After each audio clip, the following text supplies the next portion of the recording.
மருதூர். இது பண் வியாழக்குறிஞ்சியில் அருளி செய்யப்பட்டது.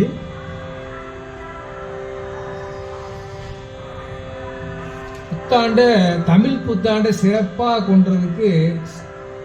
கொண்டாடுறதுக்கு ஒரு எளிய வழி, சிறந்த வழி எதுறீங்களா, உயர்ந்த வழி எதுறீங்களா?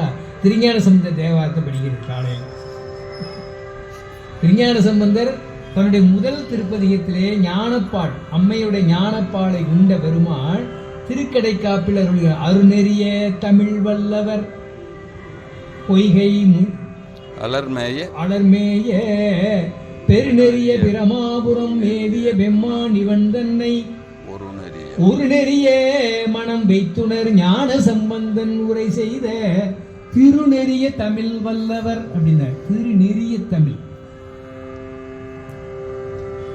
திரு என்பது முத்தி செல்வத்தை, திருநாவே செல்வம், செல்வத்துக்கு எல்லாம் தலையாய் செல்வம் முத்தி செல்வம். இப்படி அனைத்து செல்வத்தையும் தரக்கூடியது பெருமான், சிவபெருமான்.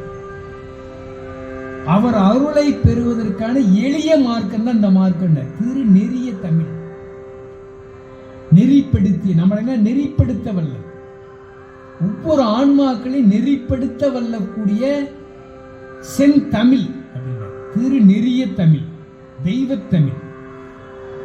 அத்தகைய தெய்வத்தமிழை திருநெறிய தமிழ் வல்லவன், இதனை ஓத வல்லவன். திருநெறிய தமிழ் வல்லவ தீவினை தீர்தல் எளிதே, தொல்வினை தீர்தல் எளிதே. தொல்வினை சஞ்சீதம் சொல்லுவோம். நாம் செய்த வினைகள் எல்லாம் மொத்தமா ஒரு இடத்துல ஸ்டாக்னு சொல்லுவோமே, மொத்தமா இருக்கிறதுக்கு பேர் தான் சஞ்சீதம். சஞ்சீத வினைகள் இருக்கிறதுனால தான் நமக்கு மேலும் மேலும் பிறவிகளும் துன்பங்களும் வந்துகிட்டே இருக்குது. அந்த சஞ்சீத வினையை மொத்தமாக பொடி பொடியாக்கக்கூடிய வல்லமை திருநெறிய தமிழுக்கு உண்டு என்று ஞானசம்பந்த பெருமாள். திருநெறிய தமிழ், இந்த திருநெறிய தமிழுக்கு அவ்வளவு வல்லமை உண்டு. அப்படிப்பட்ட திருநெறிய தமிழ் வல்லவர் அவர்களுடைய தொல்வினை தீர்தல் எளிதேனர். தொன்மையான வினை அந்த சஞ்சீதம் தீர்தல் எளிதே, எளிய வழி, அதான் உயர்ந்த வழி, உயர்ந்த நெறி. நமது புத்தாண்டு அன்னைக்கு முதல்ல தோடுடைய செய்வர் பதிகம் முழுசா இந்த ஒரு பாட்டு படிக்கிறதெல்லாம் விட்டுறணும், மொத்தமா இந்த 11ஐயும் படிக்கணும். அதை விட சிறந்த ஒரு பாக்கியம் என்ன இருக்குது? பண்ணிட்டு திருஞான சம்பந்தத்தை வேண்டிக்கணும். சாமி, இது மாதிரி நாள்தோறும் இந்த 365 நாள் இன்னைக்கு நான் படிச்ச மாதிரி இந்த 365 நாளும் திருநெறிய தமிழ் ஓதி குருவர்களையும் திருவருளை பெற தாங்கள் தான் அருள் ஞானசம்பந்தர். தமிழ் ஞானசம்பந்தர் உரிமையா நம்ம கேட்கலாம். அவர் தான் சொல்றார், உரிமையா பாடுங்கன்றார். அவருடைய திருவடியை வணங்கி நம்ம பிரார்த்தனை செய்தோம்னா அதை விட நம்ம உலகத்துல பாக்கியமானது வேற ஏதாவது இருக்கான்னு எனக்கு தெரியல. அவ்வளவு சிறப்பு உண்டு. திருவிடை மருதூர் பதிகம் 110வது பதிகத்திலே மருந்தவன் எடுத்தோனே இறைவன் மருந்தவன், அவர் தான் மருந்து. இந்த உலகத்துல ஆன்மாக்களுக்கு 2 விதமான நோய் இருக்குது. ஒன்று உடல் பிணி, இன்னொன்று உள்ள பிணி. இந்த உடல் பிணி மெடிசன்ஸ் மருந்து இருக்கு, நிறைய இருக்கு. மணி, மந்திரம், ஔடகம் அப்படின்னு 3 வழியில நம்ம இந்த உடல் நோயை போக்கிக் கொள்வதற்கான மார்க்கங்கள் இருக்கின்றன. உள்ள நோய் இருக்கு பார்த்தீங்களா, இந்த ஆன்மாவை பிடித்திருக்கின்ற நோய், அதுக்கு எந்த வைத்தியரும் இல்லை. உலகத்திலே எந்த டாக்டரும் கிடையாது. அதுக்கு ஒரே ஒரு வைத்தியர் இருக்கிறார், வைத்தீஸ்வரர். அவர் தான் பெரிய டாக்டர், எல்லாத்துக்கும் பெரிய டாக்டர் வைத்தீஸ்வரர். அவர் இந்த உள்ள பிணியை போக்குவார். ஆணவம், கண்மம், மாயை என்ற இந்த உயிரை பிடித்திருக்கின்ற நோய், அந்த 3 நோய்களை நீக்கக்கூடிய வல்லமை அவர் ஒருத்தருக்கு தான் இருக்கு. அப்ப பாருங்க, யாரால நீக்க முடியாத அந்த உள்ள பிணியாகிய ஆணவம், கண்மை, மாயை நீக்க வல்லவர்னு சொன்னா இந்த உடல் பிணியில சாதாரணமா நீக்க வல்லவர். உடல் பிணியில நம்ம ரொம்ப ஈஸி நீக்குவது. ஆகவே உள்ள பிணியும் உடல் பிணியும் நோக்க வல்ல, நீக்க வல்ல பெருமான் அவன் மருந்தே ஆனவன், அவன் மருந்தானவன். எடுத்துரை மருந்தானவன். திருவிடை மருதூர் பெருமான் மருந்தானவன். திருவிடை மருதூருக்கும் திருமுருகன் மூண்டிக்கும் மிகப்பெரிய ஒற்றுமை இருக்குதுங்க. 2மே பிரம்மகத்தி தோஷத்தை நீக்க வல்ல தலம். உலகத்திலே 2 தலம் தான் இருக்கு. பிரம்மகத்தி தோஷம் இந்த பிரம்மகத்தி தோஷம் தான் உயிரை பிடித்திருக்கின்ற மிக கொடுமையான தோஷம், மனநோய். இந்த 2 தலம் தான் உலகத்திலே இருக்கு.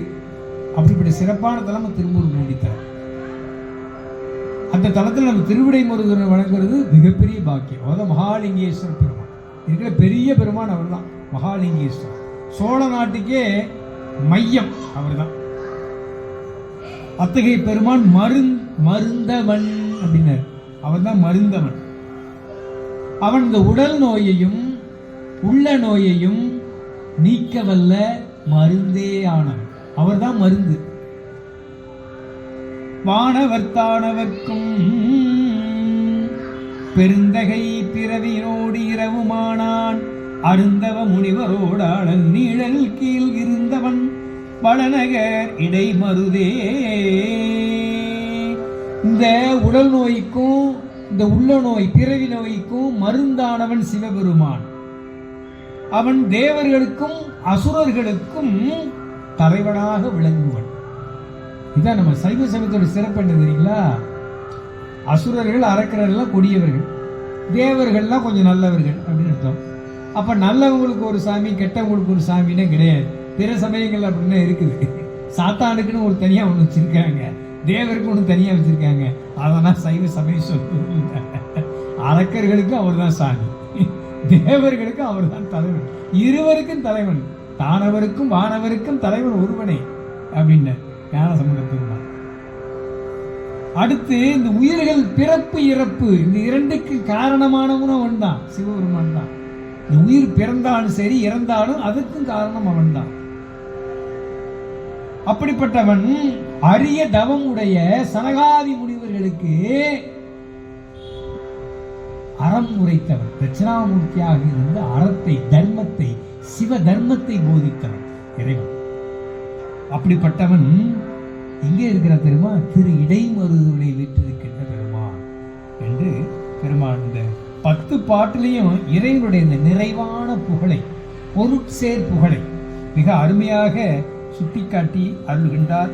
இந்த அருமையான பதிகத்தை யாரெல்லாம் ஓத வல்லுவர்களோ அவர்கள் இந்த உலகத்தில் உள்ள புகழ்கள் அனைத்தையும் பெறுவார்கள். என்னென்ன புகழ்னு சொல்லணுமோ அனைத்து புகழையும் ஒருங்கே பெறுவார்கள் என்று பெருமான் அருள்கின்றார் என்பதை சொல்லி திருஞான சம்பந்த பெருமானுடைய குருவடியை வணங்கி நாம் திருவிடைமருதூர் பெருமானுக்கும் திரு முருகநாத பெருமான் திருவடிக்கும் அருமையான திருப்பதிகத்தை விண்ணப்பித்து வினைகளெல்லாம் கழிந்து உள்ளப்பிணி உயிர்பிணி என்று சொல்லக்கூடிய அந்த உடல் பிணி என அனைத்தும் நீங்கி நல்வாழ்வு பெற பெருமானுடைய திருவடிக்கு நாம் அனைவரும் சேர்ந்து விண்ணப்பிப்போமாக.